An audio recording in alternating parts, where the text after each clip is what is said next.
The Wilderness Within You, day 35 of Lent. That's the Tuesday of week 6. We have 3 readings for today. First is Philippians 4:5 from the Revised Standard Version. Let all men know your forbearance. The Lord is at hand. Then 2 readings from the New Revised Standard Version. 1 Corinthians 13, verses 4 to 5. Love is patient. Love is kind. Love is not envious or boastful or arrogant or rude. It does not insist on its own way. It is not irritable or resentful. And from Mark chapter 9, verses 36 to 37. Then he took a little child and put it among them, and taking it in his arms, he said to them, Whoever welcomes one such child in my name welcomes me, and whoever welcomes me welcomes not me, but the one who sent me.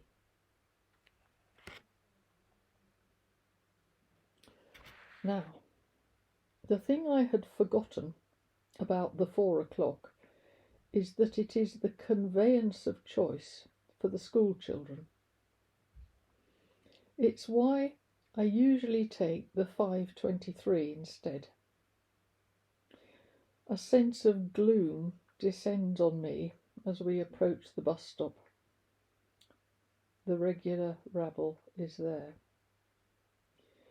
For the next 10 minutes, we wait in a silence broken all too penetratingly by the fortissimo possibile observations of one particularly obnoxious child bent on discussing dead bodies, deformities, and details I would have preferred never to have considered about conjoined twins.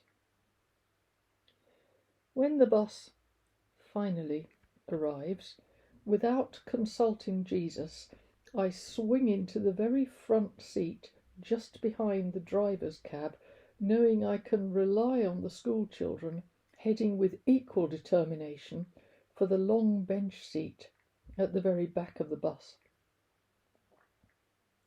Though it is a long vehicle and full of passengers, not a syllable is lost to me of the continuing babble of this school child, who has now moved on to taunting his associates, asking persistent questions, and discussing sweets.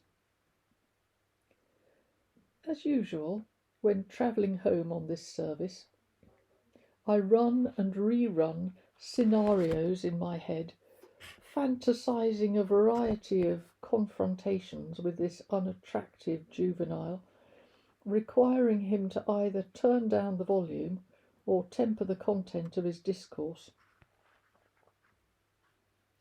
Jesus did once say that unless we change and become like little children, we shall never enter the kingdom of heaven.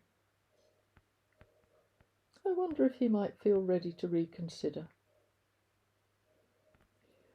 Our young scholar's stop is reached halfway home, and I am inexpressibly grateful to see him depart, without a word of thanks to the bus driver. As the bus shudders and lurches its way through these country lanes, we pass the small stone chapel among the trees down by the river. The sight of it brings back to my mind a recent conversation with a friend who remarked on a mutual acquaintance having transferred allegiance to this little church, having been driven out, along with large numbers of the flock, from the big church in the High Street, because of the objectionable and insensitively expressed views of the new rector. Our friend is a mild and easy-going man, But the rector's approach to life and faith is so offensively and unrelentingly aggressive that not even the most genial temperament could remain unruffled. I have met the cleric in question myself, but would not willingly offer to repeat the experience. I wonder what Jesus would have to say about this. I wonder what his reactions would be. I wonder how he thinks it would be right to respond to this frightful child and the appalling clergyman. When I say I wonder, I don't intend to ask him, because I'm not sure I actually want to know. Some questions can make life very awkward when brought forth from dormancy into active mode.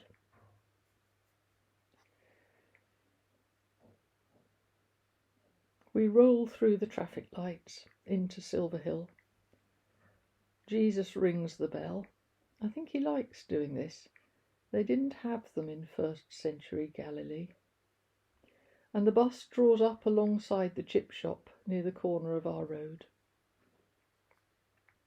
As we walk along past the carpet warehouse and the doctor's surgery, Jesus says, "It's the same thing in both cases, really." There is something unsettling about a companion who can completely read your mind. I know there's no point in pretending I don't know what he's talking about, so go on, I say. Well, first you have to get past the crossroads where you decide if you're going to love them or not. That has to be a given.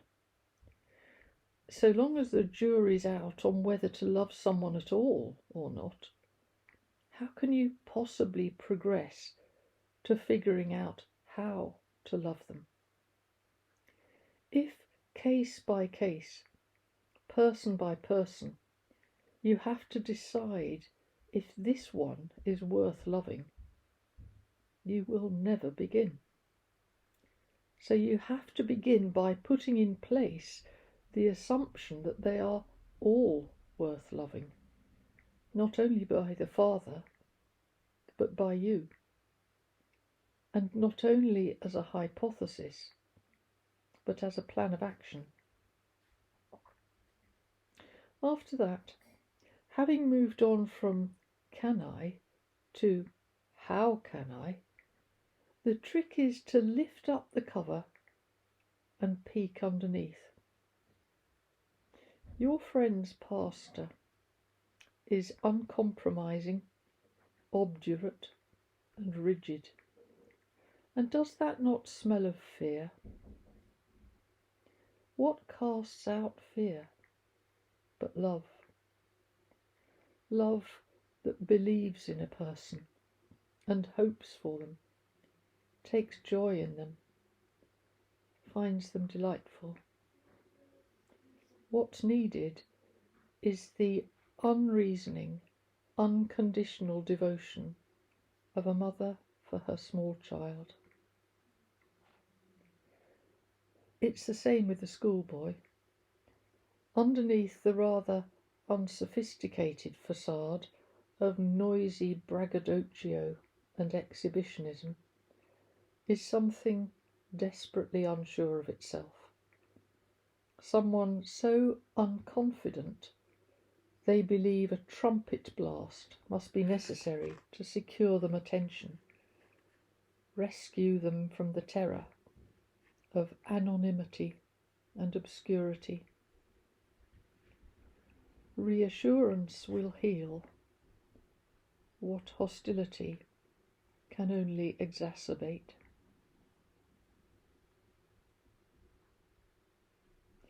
I change the subject as we walk up our path, offering him a cup of tea, which he sounds pleased to accept.